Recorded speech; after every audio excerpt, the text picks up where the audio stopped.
Lecture 49 پہ آتے ہیں۔ لیکچر 48 کے آخر میں ایک خاتون کا ذکر ہو رہا تھا جو شادی کے بعد اس کو مختلف بیماریاں لگیں، اس کی ابارشن ہوئی، DNC ہوئی۔ تو اب کیا ہوتا کہ ماہواری کے دنوں میں اسے بے ہوشی کے دورے پڑتے اور خارش کرنے والا بدبودار لیکوریا بھی ہو گیا اسے۔ میں نے اس خاتون کو بتایا، جے ایچ ایلن کہتے ہیں، میں نے اس خاتون کو بتایا کہ وہ سائیکوسس میاز میں مبتلا ہو گئی ہے اور اسے اور اس کے خامند دونوں کو علاج کرانا پڑے گا۔ میرے کہنے پر اس کا خامند میرے کلینک میں آیا تو اس نے بتایا کہ اکثر کھانے کے بعد اس کو معدے میں دردیں اور بھاری پن ہوتا ہے اور اس کے ساتھ اسے موت کا خوف بھی ہوتا ہے، یہی لگتا ہے کہ بس موت آنے والی ہے۔ میں نے اسے پوچھا کیا تم نے پچھلے کوئی 5-7 سالوں میں کوئی عیاشی وغیرہ کی ہے؟ تو اس نے کہا آپ کو کیسے پتہ چلا؟ کیا میری وائف نے آپ کو بتایا؟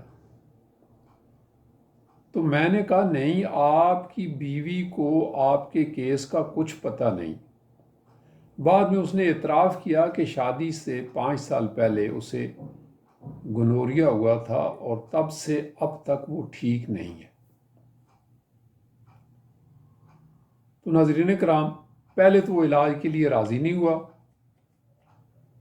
لیکن بعد میں راضی ہو گیا۔ تو میں نے اس کے معدے کی علامات پر پہلے ہفتے اسے نقص فمیکا دی، لیکن نقص فمیکا چونکہ اس کی ذہنی علامات کے ساتھ مطابقت نہیں کھاتی تھی لہذا اسے کوئی فائدہ نہ ہوا۔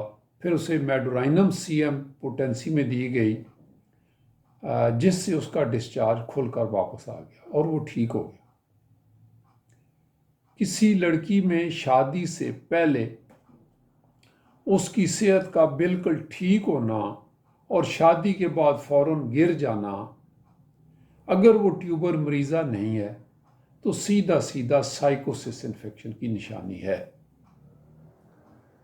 خصوصاً اگر اس کو اعضائے تولیدی میں جینیٹل آرگن میں شکایات پیدا ہو جائیں۔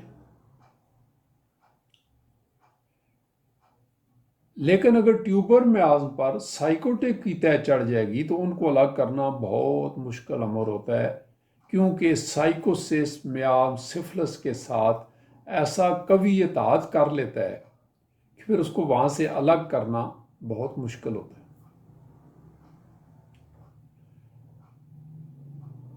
دیکھیں، طاقت کا قانون ہے کہ جہاں کم مزاحمت ملے وہ اسی سمت بڑھ جاتی ہے، لہذا ہماری قوت حیات جب سائیکوسس میاز سے متاثر ہوتی ہے، اس کے تابع ہوتی ہے، تو اس کی مرضی کے مطابق چلنا شروع کر دیتی ہے، یہ اس کی مجبوری ہے۔ لہذا سائیکوسس جو بھی منفی اثرات، تخریبی اثرات اس پر مرتب کرتا ہے اس سے متاثر ہوتی چلی جاتی ہے۔ جی، مجھے ایک نوجوان کا کیس یاد آ رہا ہے جو اپنی موت سے 8 ماہ پہلے بہترین ہیلتھ میں تھا اور ایسی صحت جو کسی کی آئیڈیل ہوتی ہے۔ اس کی ہسٹری میں ٹیوبرکلوسس کی نشانیاں ملتی تھیں، اچانک اسے اپینڈیسائٹس ہوا جو آپریشن کر کے نکال دیا گیا۔ اس کے 60 دن بعد اسے پھیپھڑوں میں انفیکشن ہوئی، ساتھ کھانسی اور بخار ہوا اور وہ انفیکشن مولک ثابت ہوئی، یعنی اسے پھیپھڑوں کا کینسر ہوا۔ 8 مہینوں کے اندر اس کی موت ہو گئی۔ اس کی ہسٹری میں سائیکوسس دبا ہوا تھا۔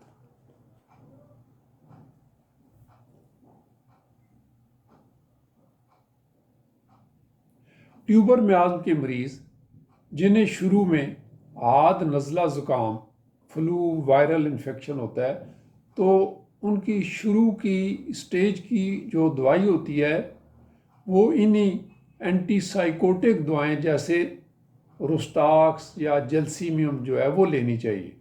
کیوں؟ کیونکہ ان کے اندر پہلے سے ہی سائیکوٹک میاز موجود ہے. کیونکہ بخار، نزلہ زکام، جوڑوں کی دردیں یہ سیدھا سیدھا سائیکوٹک میاز کی علامت ہے. تاہم اگر ایسے مریضوں میں سورک علامات بہت واضح ہوں تو اینٹی سورک دوا بھی سلیکٹ کی جا سکتی ہے، اس کا انتخاب بھی کیا جا سکتا ہے.